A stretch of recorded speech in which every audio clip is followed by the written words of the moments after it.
सीखते हैं use of index futures. अभी तो क्या था, आप किसी भी अंडरलाइंग एसेट के फ्यूचर्स का यूज करें, अभी इंडेक्स फ्यूचर्स का यूज कहाँ होता है। Price risk is the price movement of the asset held by the market participant in an unfavourable direction. सबसे पहले हम समझते हैं प्राइस रिस्क क्या होता है। प्राइस रिस्क जब होता है जब आपने कोई पोजीशन बनाई है किसी भी मार्केट में, और जो प्राइस है वो आपके अपोजिट साइड में मूव करने लगे, तो उस पर क्या होता है, वो प्राइस रिस्क हो जाता है। तो ये प्राइस रिस्क एक प्राइस मूवमेंट होता है कि यहाँ से लेके यहाँ तक का इतना, अगर हम चार्ट पे देखेंगे तो ये इतना मूव कर सकता है, तो ये इसमें इतना प्राइस रिस्क हमको देखने को मिल रहा है। उसके बाद देखते हैं रिस्क किस टाइप से होता है, कितना। दो टाइप से इसको कैटेगराइज किया गया है। अनसिस्टमेटिक रिस्क, ये क्या होता है, कोई स्पेसिफिक इवेंट आ गया, किसी कंपनी या इंडस्ट्री से रिलेटेड होता है।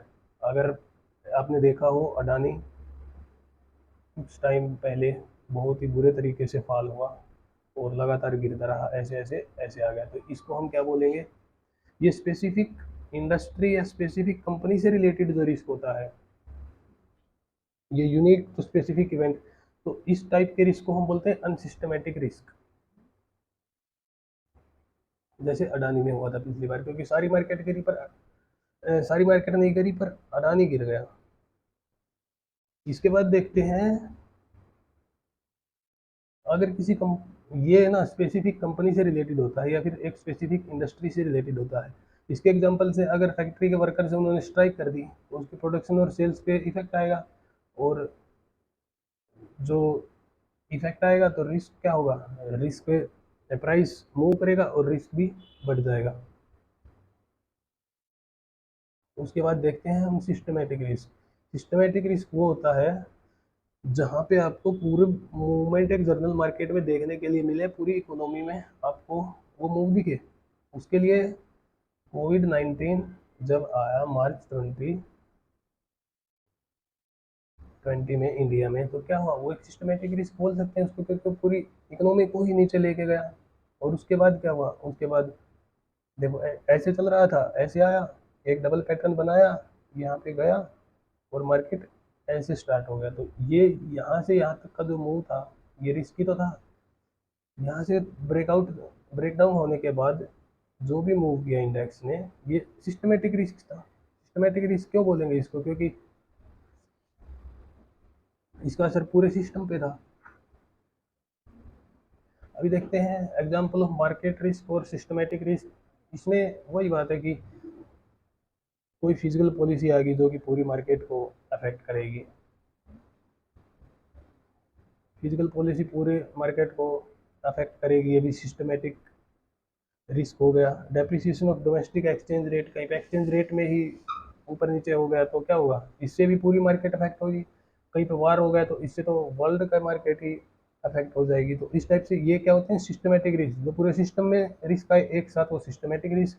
अनसिस्टमेटिक रिस्क मतलब कंपनी और इंडस्ट्री से स्पेसिफिक रिलेटेड है, किसी न्यूज़ से, जैसे अडानी अडानी के शेयर्स में कुछ गड़बड़ हो जाए, HDFC स्पेशल में कोई न्यूज़ आ जाए या डीमर्जर हो जाए, तो इसकी वजह से जो रिस्क होगा, वो समझ रहे हो आप, वो सिस्टमेटिक रिस्क नहीं बोलेंगे हम उसको बोलेंगे अनसिस्टमेटिक रिस्क। सिस्टमेटिक रिस्क का मतलब है पूरे सिस्टम में ही रिस्क आ जाए, पूरी इकोनॉमी में ही रिस्क आ जाए, that will be count as systematic risk. Long hedge का मतलब है हमें लगता है कि मार्केट ऊपर जाएगी तो हम उसके फ्यूचर्स मार्केट में लॉन्ग कर लेते हैं, बस ये लॉन्ग हैज है। We expect the market to rise in near futures and bear the risk of acquiring a security at higher price. हमको लगता है कि मार्केट ऊपर जा रही है, इसलिए हमें प्राइस हाई पे आने वाले टाइम में बाय करना पड़ेगा। तो हम क्या करते हैं, हम उस इंडेक्स का जो फ्यूचर उस पर लॉन्ग हो जाते हैं, ताकि जब प्राइस ऊपर जाए तो हमारा जो फ्यूचर्स का प्राइस है वो भी बढ़ेगा और हमें गेन होगा, और अगर हम हायर प्राइस पे भी खरीदेंगे तो भी हमें कोई दिक्कत नहीं होगी। ये हो गया लॉन्ग फ्यूचर्स। अभी देखते हैं next, short hedge. Short hedge क्या होता है, जब भी हैज किया जाए going short in future market, future market में जब भी आप शॉर्ट जाओगे, शॉर्ट करोगे, तो इससे क्या होगा, शॉर्ट एज हो जाएगा। अभी आपको लग रहा है कि मार्केट ऐसे नीचे आएगी, आप ऐसे जा रहे हो, आपने यहाँ से होल्डिंग की है और यहाँ पे पहुंच गए, लग रहा है ऐसे आएगी, तो आप यहाँ पे क्या करोगे, आप यहाँ पे इंडेक्स का जो फ्यूचर है उस पर शॉर्ट हो जाओगे। ये वही बात है कि जो हमने डिस्कस किया कि शॉर्ट हैज में क्या होगा, आपको लग रहा है मार्केट नीचे जाएगी, इंडेक्स नीचे जाएगा, तो आप उसके इक्विवेलेंट अमाउंट के पोजीशन शॉर्ट कर सकते हैं। इसके बाद क्या कि जब भी कोई आपके पास एसेट है और उसका फ्यूचर कॉन्ट्रैक्ट अवेलेबल ही नहीं है, पर आपको लगता है कि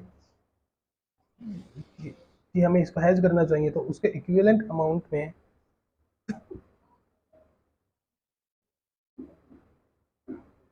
अमाउंट में जो भी उसके क्लोजली एसोसिएटेड होता है कोई भी अंडरलाइंग एसेट, जैसे हम इस सेक्टर में पकड़ सकते हैं, हमने आईटी के शेयर में जैसे टीसीएस और इन्फी, इनकी बात करें, अगर टीसीएस के पास अपना फ्यूचर्स नहीं है तो हम इसी से इन्फी को यूज़ कर लेंगे हैजिंग करने के लिए। तो क्रॉस हेज, कई बार इंडेक्स का भी यूज़ होता है। तो जब भी किसी जो आपके पास अंडरलाइंग एसेट है उसका खुद का फ्यूचर मार्केट में अवेलेबल नहीं है, तो हम उसके लिए क्या करेंगे, हम उसके लिए उसका इक्विवेलेंट ढूंढेंगे या फिर इंडेक्स को ही हेज कर देंगे। उसके बाद देखते हैं